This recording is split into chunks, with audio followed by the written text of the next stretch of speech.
Welcome to the Deep Dive. Today, we're zeroing in on something really fundamental to flight in the light sport category, the engines. Yep, the power plants. Exactly. You've shared this fantastic chapter, really detailed, covers a huge amount of ground. It really does. From the basic rules, the definitions, right through to specific engine models and, crucially, how to maintain them. So our mission today is to kind of pull out the essential knowledge, Yeah.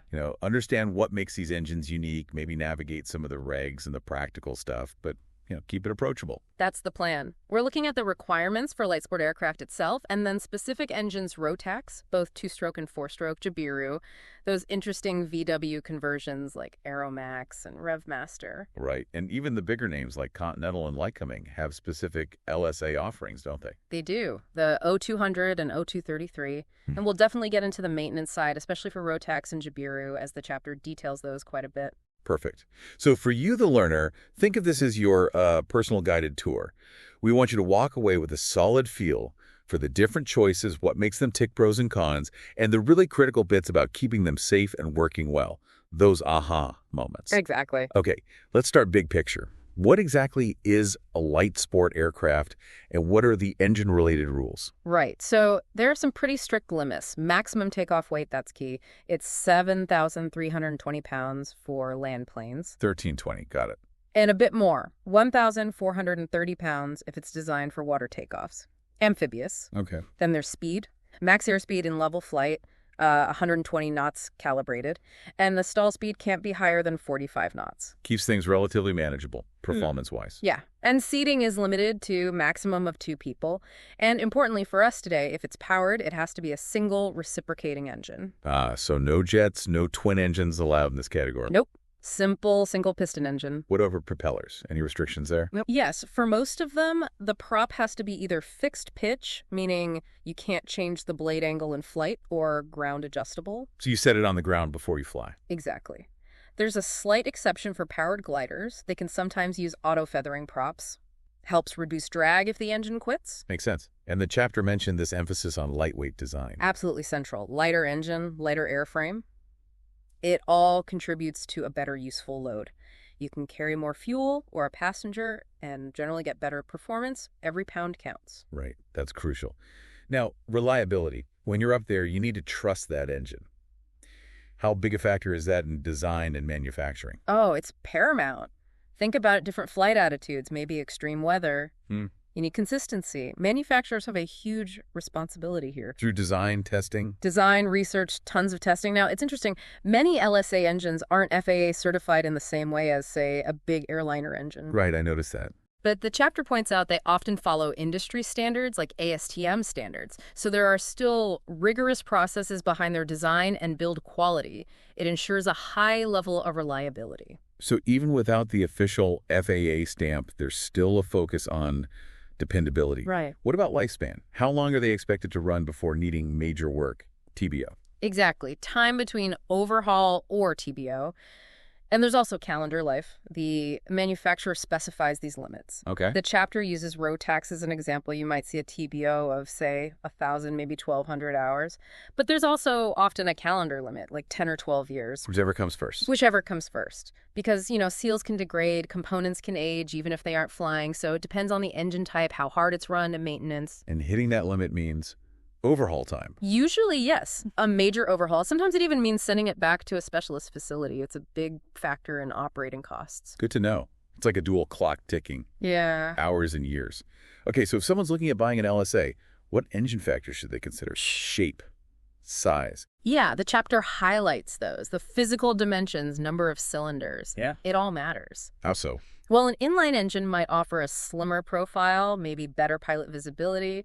A horizontally opposed engine might be smoother. It affects the center of gravity, cooling, even drag. And the number of cylinders, from single up to multi-cylinder. Right. Affects smoothness, power delivery, complexity. Then there's the drive-type gear reduction versus direct drive. What's the difference there? A gearbox lets the engine spin fast for power, while the propeller turns slower, maybe more efficiently, but it adds weight and complexity. Direct drive is simpler, lighter, but the engine has to operate in the propeller's optimal RPM range. Trade-offs. Definitely sounds like things that affect the feel and performance. Okay, let's shift to keeping them running. Maintenance. Who can actually work on these LSA engines? Well, anyone holding a valid power plant certificate, an A&P mechanic with the power plant rating, can perform maintenance and inspections, provided they follow all the rules, of course. Standard FAA rules apply. Absolutely. But interestingly, the chapter mentions that a sport pilot can actually do some preventive maintenance on their own light sport aircraft if it has that special airworthiness certificate. Really? Like what kind of tasks? Simple stuff, generally, changing the oil, spark plugs, that sort of thing. The key is they must follow the procedures in the maintenance manuals exactly. That's handy for owners. But for bigger jobs, you need certified folks. Yeah. What about those repairman certificates specifically for light sport aircraft? Yes, that's a specific certificate. You need to be 18, proficient in English, demonstrate the skill to determine if the aircraft is safe, and be a U.S. citizen or permanent resident. And there are different ratings under that. Inspection. Right. An inspection rating lets you do the annual condition inspection on certain experimental light sport aircraft. You need to complete an FAA-accepted 16-hour training course specific to the aircraft class airplane, weight shift, etc. Okay, so 16 hours for the annual inspection sign-off on experimentals. What about the maintenance rating? That sounds more involved. It is. Much more training. For airplanes, it's a minimum of 120 hours. Different hours for weight shift, powered parachutes, gliders. And what does that let them do? Quite a bit more. They can approve an aircraft for return to service after maintenance they've performed or inspected. That includes the annual, the 100-hour if needed, preventive maintenance, even alterations. So they can sign off on more work. Are there limits? Yes, definitely. They can generally only approve work they've done satisfactorily before or done under the direct supervision of a qualified mechanic or repairman. So they need prior experience or supervision for new tasks. Exactly. And they must understand and follow the manufacturer's current maintenance manuals for whatever task they're doing. If it's a major repair beyond their initial training, they need more specific FAA-accepted training. Really drives home the importance of following book and getting the right training. What about general FAA maintenance regs? Anything specific highlighted? The main point is all the standard FAA rules about how maintenance is done apply here too. No shortcuts. The chapter strongly advises always checking with the engine manufacturer for the latest info and guidance. You absolutely need the right tools, the right training or experience for each specific job. Where does that experience come from? Formal training? Could be formal training, could be prior experience following the manual, could even be on-the-job training from the manufacturer. And a suitable work environment is crucial, clean, organized, prevents contamination. Use the specified tools, follow reasonable and prudent maintenance practices. It's all about knowledge, tools, and environment. Sounds like the foundation for good maintenance. Okay, let's get into the engine types themselves. The chapter breaks them down by operating cycles, cylinder layout, cooling. Yeah, the basic categories. 2-stroke versus 4-stroke. Cylinder arrangement inline, horizontally opposed, maybe others. And cooling air, liquid, or sometimes a mix. Each has its pros and cons. Let's start with those 2-stroke Rotax engines. The 447 and 503 are mentioned. What are their key features? Okay, these are both inline 2-cylinder engines. That inline layout is good for streamlining, makes for a narrow installation. Being 2 strokes, they fire every revolution, so they tend to be lighter and have a higher power-to-weight ratio than comparable 4 strokes. They use piston porting. The piston itself controls intake and exhaust flow. Simple design. Relatively simple. Air-cooled heads and cylinders, either fan-assisted or free air-cooled by the airflow over the aircraft. Lubrication is a key difference. The 447 needs fuel oil premix. You mix it in the tank? Right. The 503 has an oil injection system, a separate tank. More convenient. Ignition-wise, the 503 has dual capacitor discharge ignition CDI for redundancy. 2 independent systems. And the 447. Single CDI. Both are magneto-based, so they don't need battery power to run. They use carburetors, fed by a pneumatic fuel pump driven by crankcase pressure pulses. And they usually drive the prop through a reduction gearbox with a shock absorber. To smooth things out. Exactly. And you can often get an optional AC generator for electrical power. So yeah, generally simpler, lighter engines, great for ultralights and some LSAs. Got it. Simple light, often found on smaller craft. What about the Rotax 582? Still a 2-stroke, but how's it different? The 582 is also a 2-cylinder inline 2-stroke, but it uses a rotary valve for intake control, which is a bit more sophisticated. Big difference. It's liquid-cooled. Ah, liquid-cooled heads and cylinders. Yes, with an integrated water pump that allows for more stable operating temperatures. Like the 503, it can have premix or oil injection, Also has dual CDI, dual carbs, pneumatic fuel pump, And the gearbox. includes a torsional vibration shock absorber, aiming for even smoother power delivery. You can get it with electric start or a manual rewind starter. Like a lawnmower pull start. Kinda, yeah. The cooling system is quite detailed in the chapter Radiator Expansion Tank Overflow Bottle. That liquid cooling is a significant step up in temperature management. Definitely sounds more complex, but potentially better for performance and longevity due to that stable temperature. Okay, moving to four-strokes. Horizontally opposed engines in general. What are the advantages? Right, the boxer engine layout. Cylinders flat, opposing each other, crankshaft in the middle. They tend to have a really good power-to-weight ratio. Always good in aviation. Always. And that flat design gives a narrow silhouette, good for reducing drag in many installations. Plus, the opposing pistons cancel out a lot of vibration. Smoother running. Much smoother, generally, compared to inline or V engines. More comfortable flight. Makes sense. So, specific four-stroke Rotaxes, now the 912 and 914 series, these are really popular in LSA, aren't they? Hugely popular. They use a clever combined cooling system, liquid-cooled cylinder heads where most of the heat is. Right, the hottest part. And then ram air-cooled cylinders for the rest of the engine block. They are ASTM approved, which is important for LSA compliance, and some versions even have full FAA certification. That says a lot about their reliability and design maturity. It really does. They're kind of the benchmark in many ways for LSA four-strokes. The chapter goes into serious detail on the 914, especially its systems. Let's break that down. Cooling first. How does that combined system work in detail? Okay, so the cylinder heads have their own closed liquid circuit. There's an expansion tank to handle the coolant volume changes with temperature. A water pump, driven off the camshaft, circulates the coolant through the heads and the radiator. Where's the radiator usually placed? Often below the engine, so the expansion tank needs to be higher to ensure proper flow and venting. There's a pressure cap with valves, an overflow bottle, standard liquid cooling components, but applied just to the heads.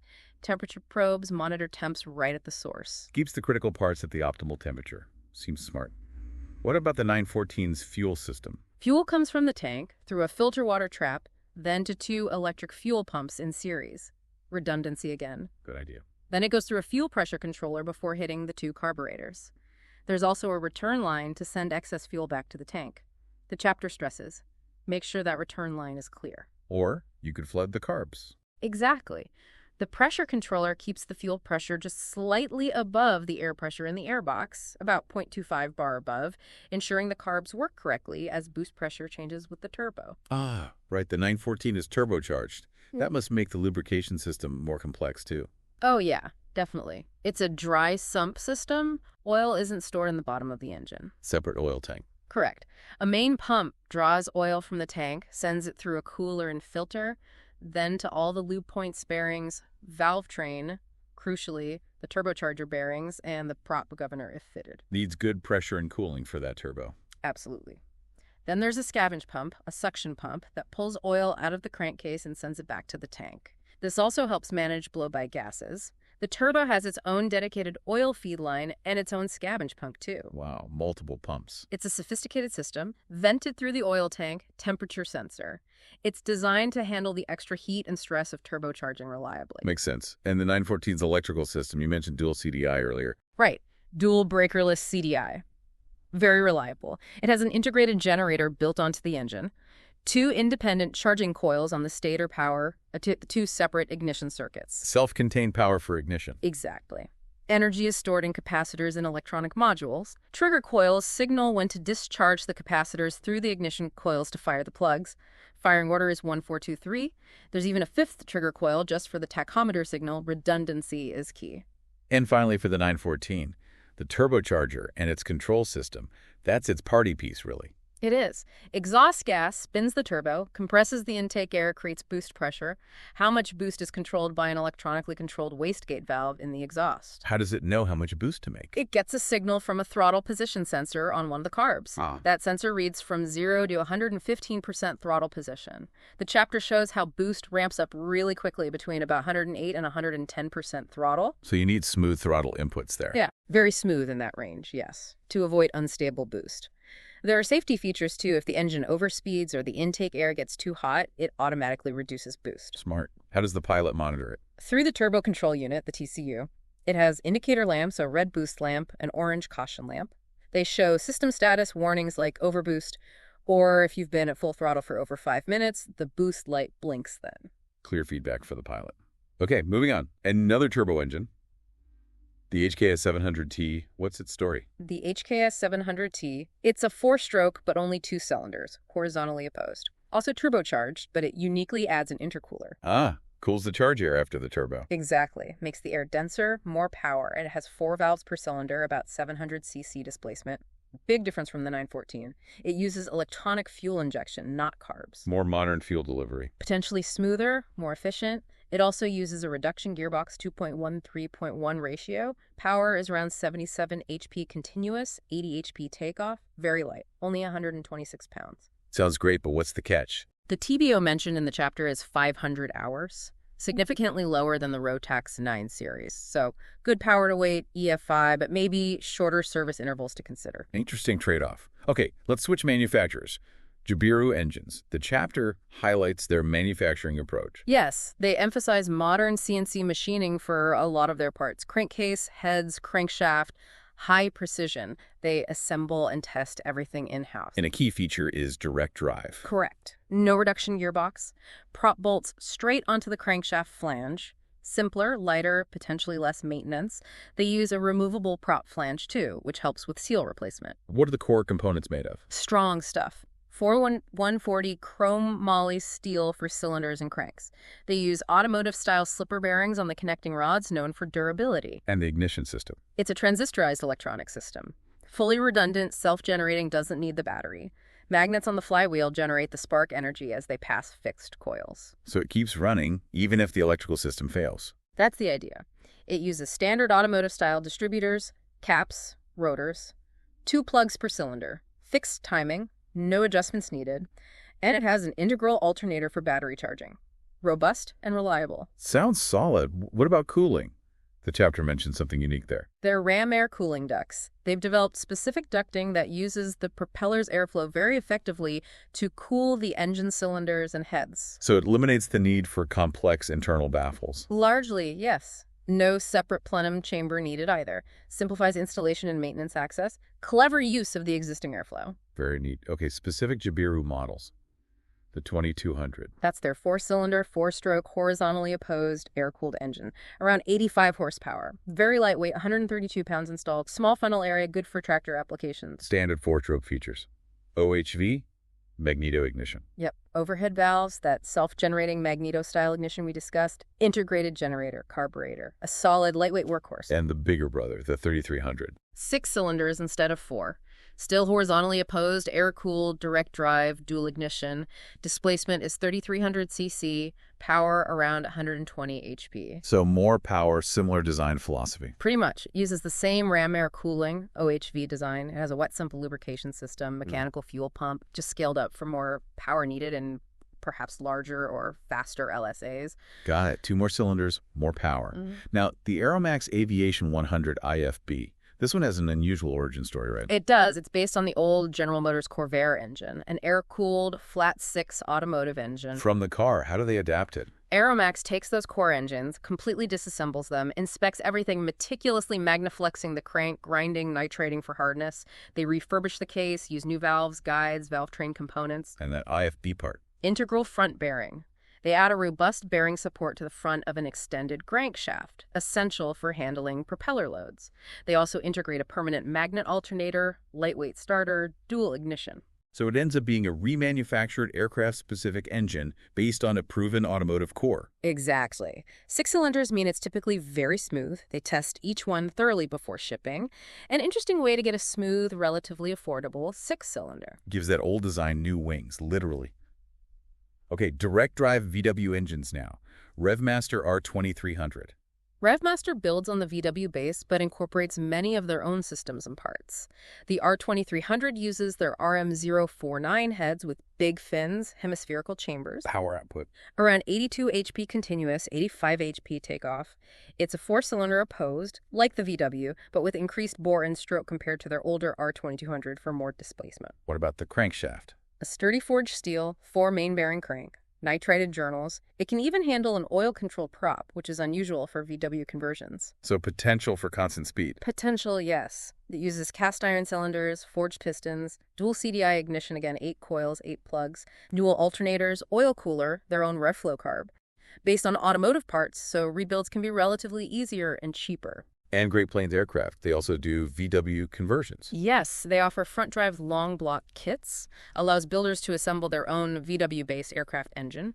4-cycle, 4-cylinder opposed, typically 60 to 100 HP depending on displacement, from 1600 cc up to nearly 2300 cc. So it's more of a kit approach for experimental builders. Primarily, yes. Built from proven components, comes with a detailed assembly manual. They use a specific forged crankshaft in their larger engines, designed for aircraft loads. Another popular, often more affordable route for experimental LSAs. A well-supported path for builders. Yeah. Okay, let's turn to established certified engine makers, the Continental O200. A classic, right? Absolutely. A true legend in general aviation and very popular in LSA too. 4-cylinder, horizontally opposed, air-cooled, overhead valves, carbureted, Power. 100 horsepower at 2,750 RPM. Displacement is 201 cubic inches. It's a wet sump engine, oil in the bottom, standard pressure pump, relief valve, oil screen, updraft intake, downdraft exhaust. Very well understood, widely supported. Just a solid, proven design finding a home in LSA. And Lycoming's offering, the O233. The O233 is specifically aimed at the LSA market as an experimental, non-certificated engine. Lycoming reliability, but optimized for this category. How so? Lightweight. Big focus on lightweight design. Uses dual CDI ignition, optimized oil sump, streamlined accessory housing, hydraulic tappets, no valve adjustments needed, lightweight starter and alternator. Fuel flexibility. Yes, designed to run on unleaded auto fuel as well as AVGAS. Big plus. Power is up to 115 HT/HP, and it boasts a TBO of 2,400 hours. Wow, 2,400 hours is impressive for experimental. It is. Shows Lycoming's confidence in the design. Came out carbureted initially, but fuel-injected versions are available too. Brings the Lycoming pedigree to LSA with modern touches. So great options from the big names tailored for LSA needs. Okay, that covers the engines themselves. Now, the crucial part. Maintenance. The chapter starts with general practices for Rotax, emphasizing safety first. Always safety first in aviation maintenance. Ignition off, grounded. Battery disconnected. Propeller secured, absolutely vital. Why? Especially securing the prop. Because some checks might require turning the prop or even momentarily having ignition on. You cannot risk an accidental start. Also, preventing contamination is huge. Don't let dirt get into anything. And letting it cool down first. Essential. Avoid bounds. When taking things apart, clean them. Check them carefully against the manual specs, refit exactly as instructed. Double check nothing's missing before reassembly. Use the right stuff. Lubricants, sealants. Only what Rotax specifies. Same for tools. And always use the correct tightening torques. Work in a clean, non-smoking area, no sparks.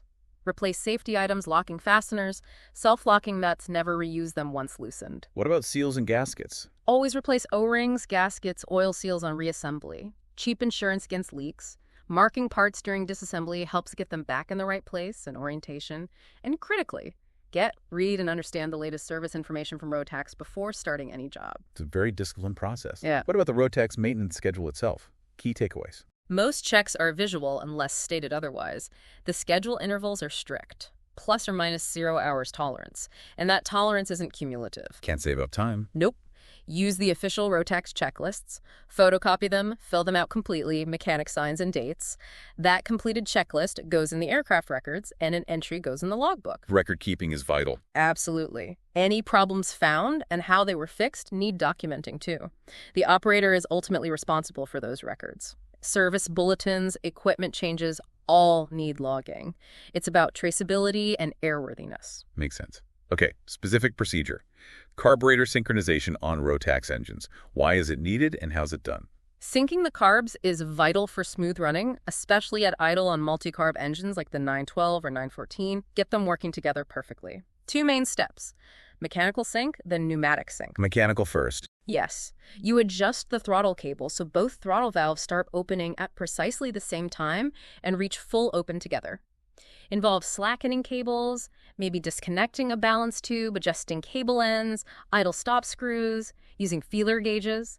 It's about getting the physical linkage identical. Then you set a basic idle mixture. That's fiddly. It requires patience and precision. Once the mechanical sink is close, you start the engine, check idle speed, adjust the main idle speed screw, maybe tweak the mixture slightly for smooth running. And then the pneumatic sink, what does that add? That's the fine-tuning using instruments, flow meters, or vacuum gauges connected to each intake manifold. Engine running? Warmed up. You adjust small bypass screws on the carbs to get the airflow or vacuum readings exactly equal for both cylinders at idle. So it measures the actual airflow balance. Precisely. Ensures each cylinder is pulling equally at idle. You might need to recheck after adjustments. Always follow the instructions for your specific sync tool. This gets that really smooth idle and transition off idle. So mechanical gets it close, pneumatic gets it perfect. What about just adjusting idle speed or mixture separately? Idle speed is adjusted with its dedicated screw, usually when the engine's warm. Optimizing the idle mixture involves tweaking the mixture screw on each carb to find the point of highest idle RPM. The best setting is usually midway between where the RPM starts to drop off rich or lean. Then you might need to readjust the idle speed screw again. Clockwise lean, counterclockwise rich, typically. And checking the cables themselves, the actuation. Crucial. Route the Bowden cables correctly so engine movement doesn't affect throttle settings. Each carb usually has a throttle cable and a choke cable. Adjust them for full travel, open and closed, no binding. Check for free movement, return springs. Yes, ensure levers move freely, springs return positively. Check cable ends and attachment points for wear. Safety point. If a throttle cable disconnects, the throttle usually springs open. Never start it like that. Check cable clearance too. About 1 millimeter is specified for smooth take-up. Regular lube helps. Lots of detail in keeping those Rotax carbs happy. Let's talk lubrication system maintenance. Oil level check first. Engine cool. Ignition off, battery disconnected, important step. Turn the prop by hand a few times first. Why? Rotax engines have a separate oil tank. Turning the prop pumps any oil that settled in the engine back to the tank. You'll hear a gurgle. Then check the dipstick. Level should be between min and max, never below min. Middle is good for normal ops, maybe towards max for long flights. Don't overfill, it can blow out the breather. Okay.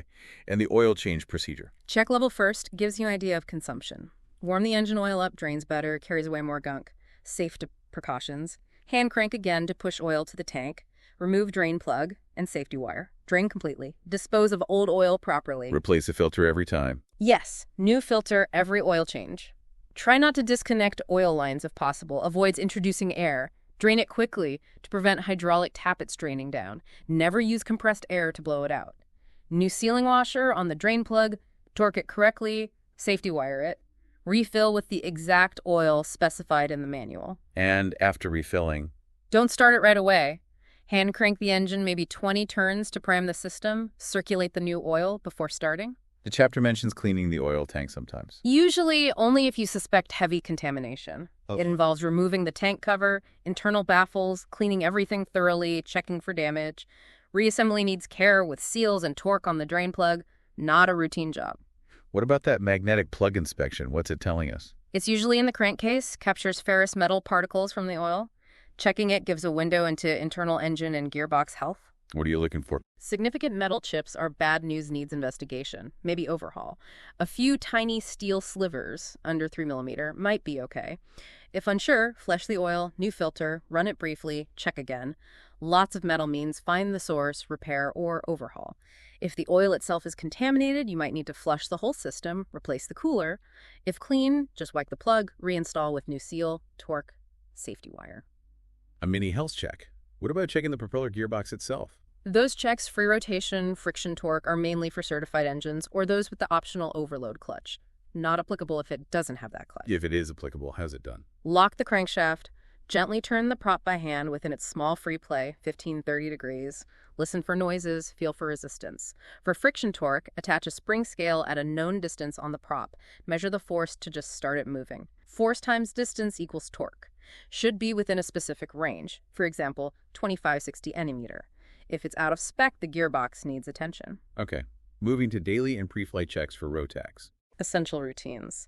Daily checks cover ignition off, fuel drain, visual checks of carbs, intake, radiator, coolant, oil, ignition wiring, starter, engine mounts, fuel pump, hoses, safety wiring, rubber coupling, hand turning the engine, prop bearing check, throttle choke, cable movement.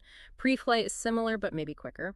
Ignition off, fuel coolant levels, visual for leaks, plug secure, prop secure, controls free, engine instruments checked during warm-up. Crucial point, any problem found, fix it before flight, no exceptions. Absolutely. What about troubleshooting or abnormal operations covered in the chapter? Recognizing this is for training, not DIY repair. Right. Qualified personnel only for repairs. But basic understanding helps. Engine needs spark and correct fuel air mix. Troubleshooting starts logically. Check fuel system first, supply filter lines, carb float level, then check for spark. Any examples given? Yeah, like if the engine keeps running with ignition off, could be overheating. Cool it down at moderate RPM, knocking under load. Could be low-octane fuel, or maybe a lean mixture check fuel supply. For abnormal ops like overspeeding or exceeding max temps, CHT or EGT, reduce power immediately. And log it. How long, how much. Exceeding temp limits might mean a precautionary landing to investigate. Good guidance for pilots. Finally, for ROTACs. Engine preservation for storage. Important to prevent corrosion, especially with ethanol fuels. After every flight, activate choke briefly before stopping, plug openings, exhaust, breather, air filter. Short-term storage, 1 to 4 weeks. Squirt some preservation oil, 3 cc, into carb intakes. Run briefly at high idle, 10-15 sec. Stop, plug openings. Longer term, over 4 weeks. More involved. More oil, 6 cc, in carb intakes. Stop. Then oil, 6 cc, into each cylinder via spark plug hole. Turn crank to spread oil. Reinstall plugs, torque, drain fuel, drain coolant, lube external linkages, plug all openings, spray external steel parts with light oil, protects against internal rust and corrosion. Very thorough. Keeps it healthy during downtime. Yeah. Okay, let's switch to Jabiru maintenance practices. Again, manufacturer's info is key. Always. For Jabiru, regular engine bay inspection, check for leaks. Oil, fuel, exhaust, intake. Keep it clean. Check flywheel screw tension, 24 feet band. Clean the carb air filter, compressed air more often if dusty. Check baffles ducts for cooling. Cylinder compression check. How's it done, Jabiru? 2 methods mentioned, standard gauge or a differential pressure leak down test. Leak down is often better. Pressurized cylinder to 80 psi at TDC firing stroke, prop secured. See how much pressure holds. Max 25% loss, so reading 80-60 psi or better is the target. And listening for leaks tells you where the problem might be. Exactly. Air from crankcase vent, rings bore issue, from carb intake valve, from exhaust valve, around the head. Head seal, poor compression needs immediate attention, serious issue. Lubrication system for Jabiru. Oil change per schedule. Filter change every 50 hours. Drain warm. Check for leaks. Refill about 2.3 liters. Don't overfill. Use specified oil brand specs. Don't drain the oil cooler during routine changes. Carburetor adjustments on Jabiru. Idle speed set with idle stop screw. Idle mixture screw starts around 114, turns out, then adjust for smooth idle. Main mixture is set by carb jet sizes. Standard jets usually work fine. Use an EGT gauge if you have one, especially if running unusual props or temps. Don't change jets wildly without consulting Jabiru. Card compensates for altitude. Visual checks. Look for degraded joints. Ensure linkage moves freely. Hit stops is secure. Spark plugs and exhaust. Check plug tips. Light brown, good. Sooty rich. Oily, maybe oil use. Clean gently with plastic brush solvent. No wire brushes or blasting. Check gap. 0.55, 0.6 millimeters. Use recommended plugs. NGK, D90A, anti-seize on threads, torque correctly when cold. Reconnect leads securely. Exhaust. Visual check for cracks, security, damage, leaks. Check or torque nuts bolts. Head bolt torque check. How often? Important on Jabiru. Check torque after first 5 hours, again at 10 hours, then annually. Engine cold, torque to 20 foot-pounds. Ensures head stays sealed. And the chapter includes detailed inspection charts for annual 100 hours. Key item. Covers flywheel screw tension, carb filter, baffles ducts, cylinder crankcase visual checks, hoses, lines, fittings, intake exhaust systems, ignition harness caps, rotors. Always check for leaks and clean first. Also mentions checking the tachometer sender gap, 0.4 millimeter, if the tach seems inaccurate, as that can cause confusion. Right, a faulty reading could mask or mimic engine issues. It's clear that proper maintenance, following the book, is just non-negotiable for any of these engines. Well, learner, that was certainly a deep dive into light sport engines. Absolutely. We've covered a lot of ground. Hopefully you now have a much clearer picture of the whole landscape, the rules, the requirements, the huge variety of engine types out there. 2-stroke, 4-stroke, air-cooled, liquid-cooled, the big names, the conversion kits. And the critical maintenance aspects, too, especially for the popular Rotax and Jabiru lines. Understanding those procedures is key to safety and reliability. Definitely. Ensuring they keep performing as designed. You know, thinking about all this technology, from simple 2-strokes to turbocharged, electronically controlled 4-strokes, and knowing how aviation tech keeps evolving. What do you think comes next for LSA power plants? That's the big question, isn't it? Will we see electric propulsion really take hold in this category soon? Or maybe more refined hybrid systems blending electric and combustion? Given the focus on weight and efficiency in LSA, it seems like fertile ground for innovation. It really does. Something exciting to watch for sure. And hopefully this discussion has sparked even more curiosity. This world of LSA engines is incredibly rich in detail. If specific questions came up about a certain engine or a maintenance task or maybe something you've encountered yourself, don't stop here. Dig into those manufacturer manuals. Seek out qualified AMPs or repairmen. There's always more to learn.